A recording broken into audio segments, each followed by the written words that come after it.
तो मोदी सरकार के कार्यकाल के 11 साल पूरे हो गए हैं। देश भर में संकल्प से सिद्धि अभियान भारतीय जनता पार्टी चला रही है। तो जनता को मोदी सरकार की उपलब्धियां इस अभियान के तहत बताई जाएंगी और 10 जून को सीएम धामी भी केंद्र और राज्य सरकार की उपलब्धियां बताते हुए नजर आएंगे। तो 12 से 16 जून तक मंडल स्तर पर विकसित भारत संकल्प सभा आयोजित होगी। मोदी सरकार 3.0 का 1 साल पूरा हो गया है। इसके साथ ही बतौर पीएम नरेंद्र मोदी ने 11 साल पूरे कर लिए हैं। 4 जून 2024 को लोकसभा में चुनावी नतीजे आए थे और 9 जून 2024 को नरेंद्र मोदी की अगुवाई में बीजेपी की अगुवाई वाले एनडीए ने लगातार तीसरी बार सरकार बनाई थी। मोदी सरकार के 11 साल और तीसरे कार्यकाल के 1 साल पूरे होने पर बीजेपी विशेष जनसंपर्क अभियान शुरू कर रही है। मोदी सरकार के 11 साल पूरे होने पर आज से अभियान की शुरुआत हो रही है। तो सरकार की योजनाओं को घर घर बीजेपी पहुंचाएगी। 12 से 16 जून तक मंडल स्तर पर विकसित भारत संकल्प सभा होगी।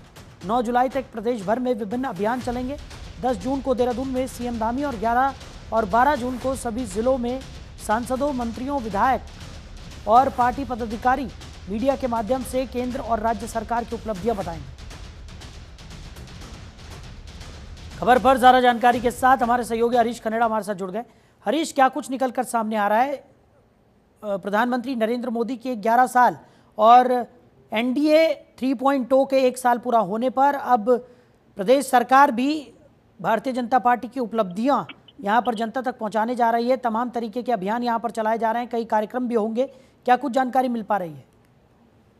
देखिए साहिल, आज की अगर बात करें तो आज प्रधानमंत्री नरेंद्र मोदी के 11 वर्ष पूरे हो गए हैं और उससे 11 वर्ष पूरे होने को लेकर के देश भर में तमाम कार्यक्रम आयोजित किए गए हैं। अगर उत्तराखंड की बात करें तो उत्तराखंड में भी कार्यक्रम किए जा रहे हैं। एक माह तक के कार्यक्रम किए जाएंगे और किस तरह से जो योजनाएं हैं भारत सरकार की जो लोगों तक पहुंचाई जा रही है राज्यों में, वो जन जन तक पहुंचाना है। इसको लेकर के लक्ष्य निर्धारित किए गए हैं। अगर आज की अगर बात करें तो देश भर में संकल्प सिद्धि अभियान बीजेपी चलाने जा रही है। जनता को बताएगी कि मोदी सरकार की उपलब्धियां। 10 जून को मुख्यमंत्री पुष्कर सिंह धामी भी केंद्र सरकार और राज्य सरकार की जो उपलब्धियां हैं उसे जनता के बीच रखेंगे। और 12 से 16 जून तक मंडल स्तर पर भी जो विकसित भारत संकल्प सभा है उसका आयोजन किया जाएगा। तमाम जो वरिष्ठ नेता हैं बीजेपी के वो इस कार्यक्रम में शामिल होने जा रहे हैं। पूर्व मुख्यमंत्रियों से लेकर के सांसद और विधायक तमाम जो लोग हैं उस कार्यक्रम में शामिल होंगे और जन जन तक किस तरह से सरकार की योजनाएं हैं, केंद्र सरकार की योजनाएं हैं, खासतौर पर महिला सशक्तिकरण की अगर बात करें तो इन सभी चीजों को लेकर के जनता के बीच में जाना है और जो सरकार की जो उपलब्धियां हैं वो लोगों तक पहुंचानी है। ये एक लक्ष्य निर्धारित किया गया है कि किस तरह से सरकार की योजनाओं को अंतिम व्यक्ति तक पहुंचाना। तो इसी को लेकर के कार्यक्रम पहले ही तय किए गए हैं। प्रदेश में उत्तराखंड की अगर बात करें तो उत्तराखंड में भी कार्यक्रम तय किए गए हैं। जो मंडल स्तर पर भी जो कार्यक्रम होने हैं, जो जनसभाएं होनी है, जो सरकार की योजनाओं का प्रचार किया जाना है और लोगों तक जो पहुंचाया जाना है, उसके लिए रणनीति तैयार की गई है और इसी में सभी लोगों को जिम्मेदारी दी गई है। और चाहे वो मंडल स्तर के कार्यकर्ता हों या फिर वो प्रदेश लेवल के कार्यकर्ता हों, सभी को एकजुट होकर के इसमें शामिल किया गया है और ताकि लोगों तक जो सरकार की योजना है वो पहुंचाई जा सके। जी बिल्कुल। और हरीश, वहीं अगर बात की जाए, जिस तरीके से हम लगातार देख रहे हैं कि तमाम जन सरोकार की जो योजनाएं हैं वो जन जन तक पहुंचे, ये लक्ष्य यहाँ पर चाहे वो केंद्र सरकार हो चाहे वो प्रदेश सरकार हो, लगातार देखने को मिल रहा है कि रखा गया है और तमाम लोगों को यहाँ पर जिम्मेदारियां भी सौंप दी गई हैं ताकि वो जनता तक इन तमाम योजनाओं को पहुँचाए भी और उनके बारे में जानकारियाँ भी दे, और उसी के तहत ये कार्यक्रम भी किए जा रहे हैं।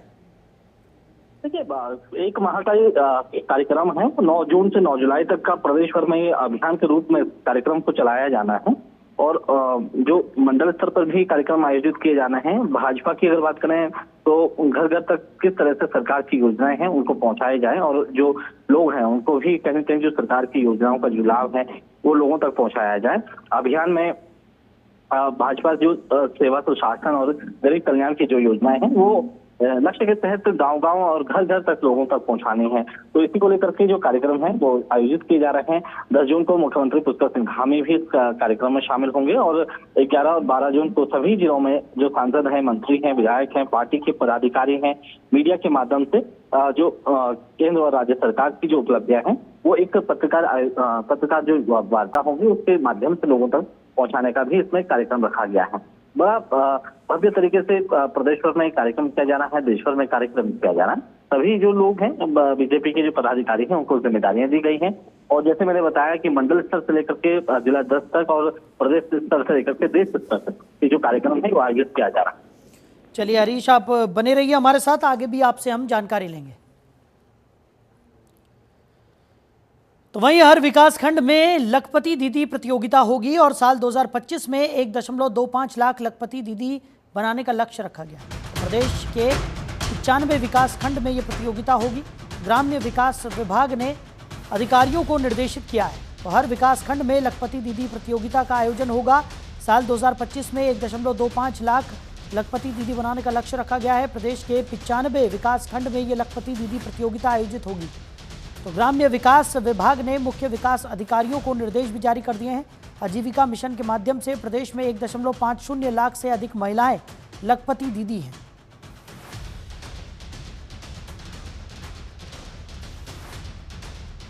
खबर पर ज्यादा जानकारी के साथ हमारे सहयोगी हरीश कनेडा लगातार हमारे साथ बने हुए हैं। हरीश, हर विकास खंड में लखपति दीदी प्रतियोगिता का आयोजन किया जाएगा, क्या इसका प्रारूप होगा और किस तरीके से ये आयोजन किया जाने वाला है? देखिए, किस तरह से महिलाओं को सशक्त किया जाए शायद उसको लेकर के लक्ष्य रखे गए हैं। पहले ही जो लखपति दीदी योजना है वहां पर तमाम जो महिलाएं हैं उनको किस तरह से उनकी आजीविका को मजबूत किया जाए, स्वयं सहायता समूह के माध्यम से उन महिलाओं को स्वरोजगार से जोड़ना। इसके अलावा महिलाओं को जो हस्तशिल्प और तमाम जो योजनाएं हैं सरकार की वो देना, और साथ ही साथ चाहे वो लड्डू हो या फिर इसके अलावा अगरबत्ती हो या फिर इसके अलावा हस्तशिल्प का जो काम हो, उसको कहीं ना कहीं लोगों को जो महिलाएं हैं उनको प्रोत्साहन करने के साथ साथ उनको किस तरह से उनको और भी इस क्षेत्र में आगे बढ़ाया जाए।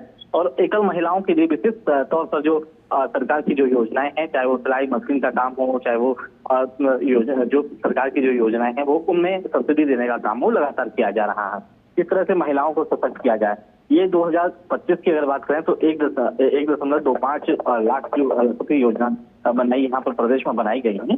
और 95 जो विकास खंड है, जो ब्लॉक है, वहां पर ये प्रतियोगिता की जा रही है। और ग्रामीण विकास की तरफ से जो अधिकारी हैं उनको निर्देशित किया गया है। और आजीविका मिशन के तहत के माध्यम से प्रदेश में जो लक्ष्य है वो और ज्यादा बढ़ सके। लगभग यहाँ पर 1.50 जो लाख महिलाएं हैं उनको लखपति योजना बनाने का लक्ष्य समय रखा गया है। यानी कि कुल मिला के महिला सशक्तिकरण और बाल विकास विभाग की तरफ से योजनाएं जो है प्रदेश में संचालित की जा रही है। महिलाओं को सशक्त करने के साथ साथ उनको अपनी आजीविका से जोड़ना, और महिलाएं किचन तक और घाट तक ही न सिमट के रह जाए, खेतों तक काम करने में सिमट न रह जाए प्रदेश में। तो इस तरफ ही लगातार काम किए जा रहे हैं ताकि किचन से बाहर आकर के महिलाएं अपने आप को मजबूत कर सकें, अपने पैरों पर खड़ी हो सकें और अपने आजीविका के साधन जुटा सकें। तो इस तरफ लगातार सरकार भी काम कर रही है। जी चलिए हरीश, हमारे साथ जुड़ने के लिए, इन तमाम जानकारियों के लिए आपका बहुत शुक्रिया।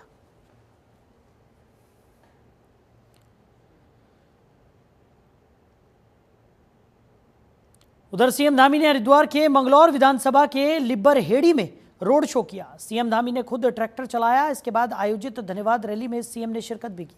रैली में सैकड़ों की संख्या में लोग मौजूद रहे। इस दौरान सीएम धामी ने रैली में सभी लोगों का स्वागत और धन्यवाद किया। सीएम धामी ने जनता के आगे अपनी सरकार के कार्यकाल की उपलब्धियों का बखान किया।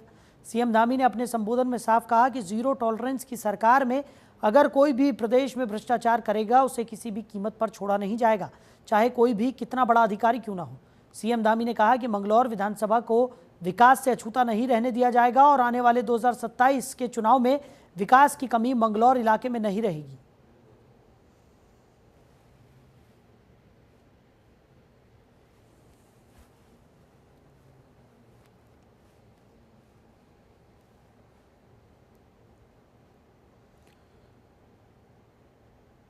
उधर चारधाम यात्रा के दौरान लगातार हो रहे हेलीकॉप्टर हादसों ने सरकार को झकझोर कर रख दिया है।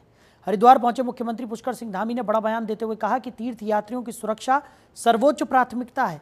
मुख्यमंत्री ने अपने सचिव को समीक्षा बैठक में निर्देश दिए और कहा कि अब चारधाम यात्रा के लिए हेलीकॉप्टर सेवाओं की निगरानी के लिए सख्त गाइडलाइन बनेगी। धामी ने भरोसा दिलाया कि उत्तराखंड आने वाला हर श्रद्धालु पूरी तरह सुरक्षित है।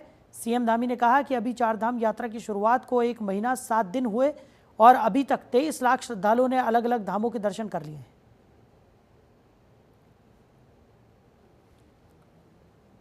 हमारे एविएशन सेक्रेटरी को हमने समीक्षा बैठक करने के लिए कहा है और तीर्थयात्रियों की सुरक्षा हमारे लिए सर्वोच्च प्राथमिकता है और उसमें किसी भी प्रकार की कोई कोताही नहीं बरती जाएगी।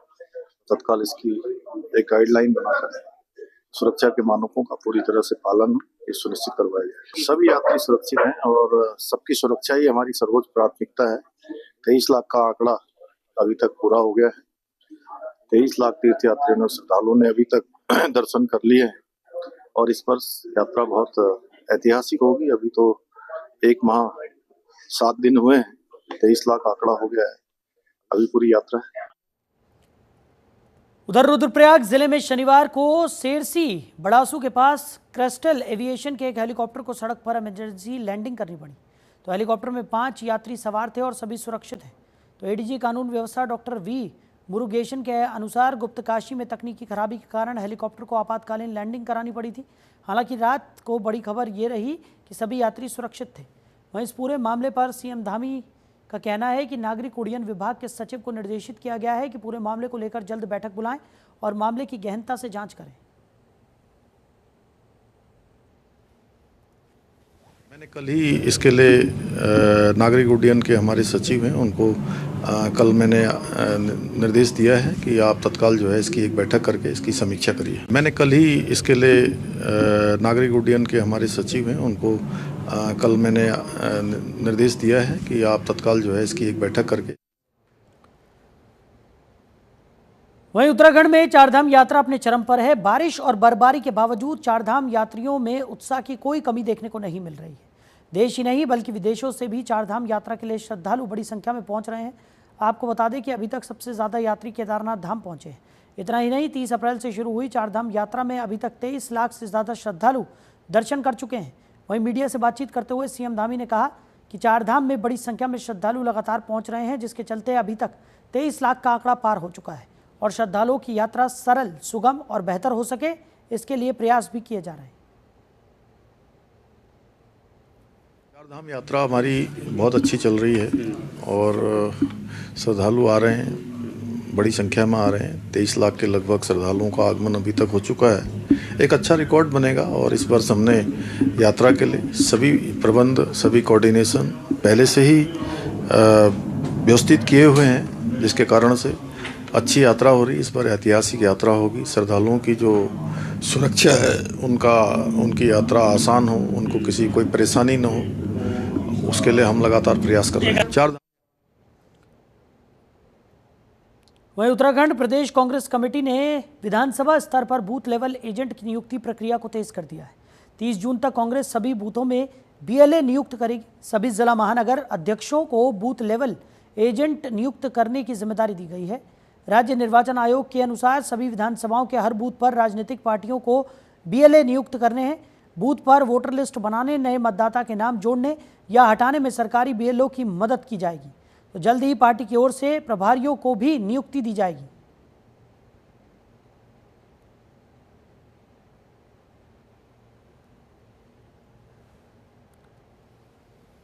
तो 30 जून तक कांग्रेस सभी जगहों पर ये जिम्मेदारियां बांट देगी। सभी जिला महानगर अध्यक्षों को जिम्मेदारियां यहां पर सौंप दी गई है। हर बूथ पर राजनीतिक पार्टियों को बीएलए नियुक्त करने हैं और इसकी कवायद कांग्रेस में तेज होती हुई नजर भी आ रही है। तो 30 जून तक कांग्रेस सभी बूथों में बीएलए नियुक्त कर देगी।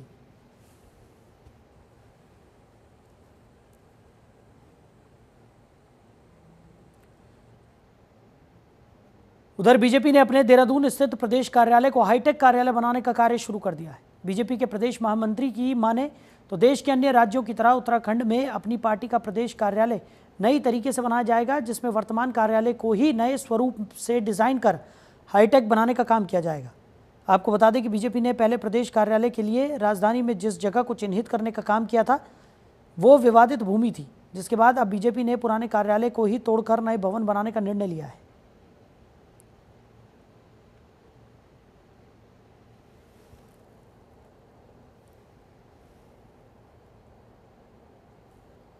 कार्यकर्ताओं की संख्या बढ़ रही है, कार्यक्रमों की संख्या बढ़ रही है और पूरे विश्व की सबसे बड़ी लोकतांत्रिक पार्टी भारतीय जनता पार्टी बनी है।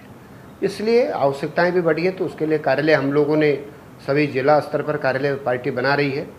प्रदेश कार्यालय भी जहाँ पर इस समय वर्तमान में है, इसी को नए सिरे से बनाने की योजना चल रही है। तो अभी इसका मानचित्र वगैरह तैयार हो रहा है। यथाशीघ्र हमारा नया कार्यालय का काम प्रारंभ होगा। देखिए, भारतीय जनता पार्टी का व्याप निरंतर बढ़ रहा है। कार्यकर्ताओं उधर उत्तराखंड सरकार ने एक्सपायर्ड और अप्रयुक्त दवाओं के वैज्ञानिक और पर्यावरणीय दृष्टिकोण से जिम्मेदार निस्तारण के लिए एक बड़ा कदम उठाया है। राज्य भर में चरणबद्ध तरीके से ड्रग टेक बैक साइट्स बनाई जाएंगी, जहां आम लोग घरों में पड़ी बेकार दवाएं जमा कर सकेंगे। उत्तराखंड अब जल्द ही देश का पहला ऐसा राज्य बनने जा रहा है जो दवाओं के सुरक्षित और वैज्ञानिक निस्तारण के लिए एक सुनियोजित प्रणाली लागू करेगा। तो सीएम धामी के स्वस्थ नागरिक स्वच्छ उत्तराखंड मिशन के तहत इस नई व्यवस्था की शुरुआत की जा रही है।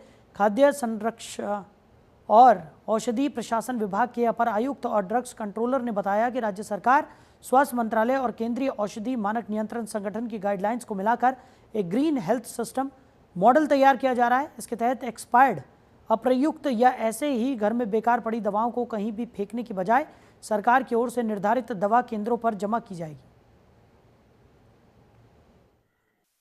अभी आप देखेंगे बहुत सारी जो एक्सपायरी दवा है या किसी घर में दवाई बच जाती है तो वो ऐसे फेंक दी जाती है, जिससे कि आम जनमानस को भी प्रॉब्लम होती है, जानवरों को प्रॉब्लम होती है। जैसे कि आप देखेंगे गिद्ध के लिए बहुत बड़ी समस्या है, गिद्ध विलुप्त हो रहे हैं। तो जो डाइक्लोफेनेक या एसाइक्लोफेनेक होता है वो खाने से उनके हार्ट पड़ जाते हैं। तो उससे भी हम समझ रहे हैं कि अगर दवाएं ऐसी फेंकी जाए तो जानवरों को भी इसमें नुकसान है, आदमी मनुष्य को तो है ही।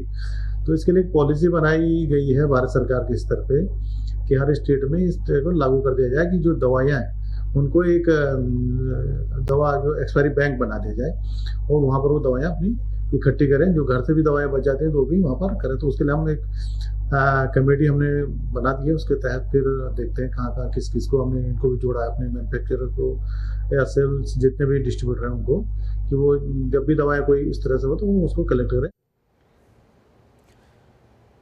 उधर यमुनोत्री धाम में यमुना नदी चैनलाइजेशन का कार्य धीमी गति से चल रहा है। इससे तीर्थ से जुड़े पुरोहित सहित क्षेत्र के लोगों में भारी आक्रोश है। मानसून सीजन कुछ ही दिनों में शुरू होने वाला है। लोगों ने बरसात के आने से पहले यमुना नदी में सुरक्षा के निर्माण कार्य को शीघ्र पूरा करने की मांग की है। बीते साल बरसात में यमुना नदी में आई बाढ़ से यमुनोत्री धाम में मंदिर के नीचे काफ़ी कटाव हो गया था और स्नान घाटों को भी क्षति पहुंची थी। यमुना नदी में से मंदिर की सुरक्षा और स्नान घाटों की सुरक्षा के लिए वहां सिंचाई विभाग की ओर से रसोई घर के पास संवेदनशील पॉइंट पर यमुना नदी को चैनलाइजेशन के तहत आरसीसी का सुरक्षात्मक कार्य किया जा रहा है। विभाग की ओर से सुरक्षा निर्माण कार्य धीमी गति से किया जा रहा है।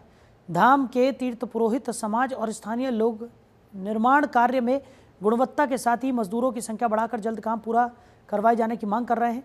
ठेकेदार ने दावा किया है कि 15 जून तक मुख्य चैनलाइज का कार्य पूर्ण हो जाएगा।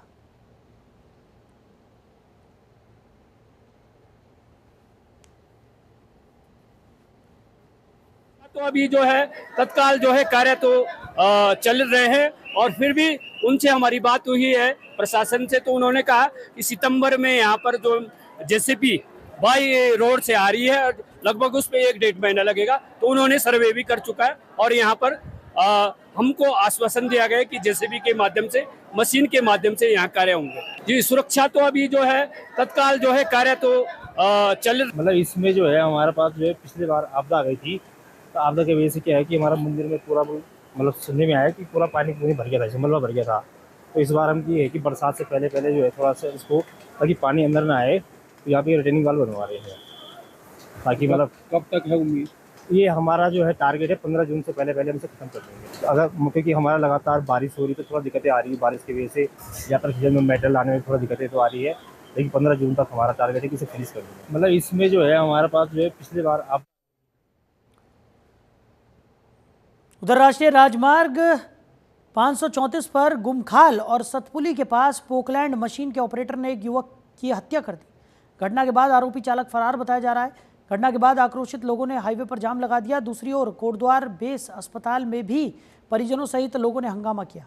लोग समय से पंचायतनामा न भरने और पुलिस पर मामले को रफा दफा करने का आरोप लगा रहे हैं, जिस पर पुलिस प्रशासन द्वारा काफ़ी समझाने के बाद शव का पोस्टमार्टम कराया गया। परिजन हत्यारोपी को उनके सामने लाने की मांग कर रहे हैं। लोगों का कहना था कि सड़क बनाने वाली कंपनी द्वारा गुंडागर्दी के मामले पहले भी कई बार सामने आ चुके हैं। तो निर्माण कार्यों में लगे कर्मियों का सत्यापन नहीं किया गया है। लोग आरोपी को सामने लाने की मांग पर अड़े हुए हैं।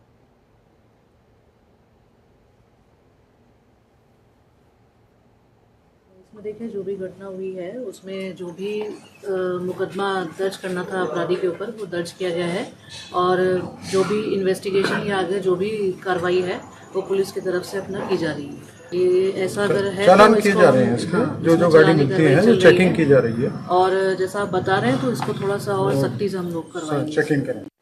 इसमें देखिए, जो भी घटना हुई है नहीं, जांच तो पहले से ही शुरू होती है। सत्यापन की कार्रवाई डेली डेटाबेस पे DCRB के माध्यम से नियुक्त है। उसमें अभियान चल रहा है। उसमें अधिकारियों का जो लगाम हमारी जो एक PHQ रेंज लेवल से है, और कप्तान साहब की तरफ से भी बीच बीच में हमारे द्वारा जो आदेश निर्देश होते हैं उसमें चेकिंग की जा रही है। नहीं, जांच। मुझे बस इंसाफ चाहिए। मेरे पति को जान से मारा है। जो लोग बैठा के ले गए थे गाड़ी में उनको बुलाओ सबको यहाँ। मैं उनको फांसी दिलवाना चाहती हूँ। मेरे पति को, मेरे बच्चे को छोड़ के चले गए मेरे पति। जिसने मरवाया उन सबको बुला कर लाओ। मेरे को इंसाफ चाहिए। मैं चाहती हूँ कि उनको फांसी मिले। पहले उनको मेरे सामने लाओ, उनसे पूछो कि मेरे पति को जान से क्यों मारा, क्या गलती थी उनकी, उन्होंने क्या करा था किसी से। वो रात को यहाँ से गाड़ी में बैठा के ले गए उनको। उनकी गाड़ी डाड़ा मंडी खड़ी है और वो सतपुली ले गए यहाँ से बैठा के, और वहाँ जाके रास्ते में उनसे लड़ाई झगड़ा। तो ऑपरेशन लगाम अभियान के अंतर्गत हरिद्वार पुलिस ने हाईवे के पास सर्वानंद तिराहा क्षेत्र में सार्वजनिक स्थान पर हुक्का और शराब का सेवन करते पाए गए हरियाणा राज्य के यात्रियों को मौके पर पकड़कर कार्रवाई की। पुलिस ने शराब और हुक्के का सेवन करने वाले हरियाणा के 9 यात्रियों का चालान किया। आपको बता दें कि SSP हरिद्वार के कड़े निर्देश पर धर्मनगरी की मर्यादाओं को धूमिल करने वालों पर कड़ी कार्रवाई की जा रही है। सार्वजनिक स्थान पर मादक पदार्थों का सेवन करना न केवल कानूनन अपराध है बल्कि सामाजिक रूप से भी अनुचित कार्य है।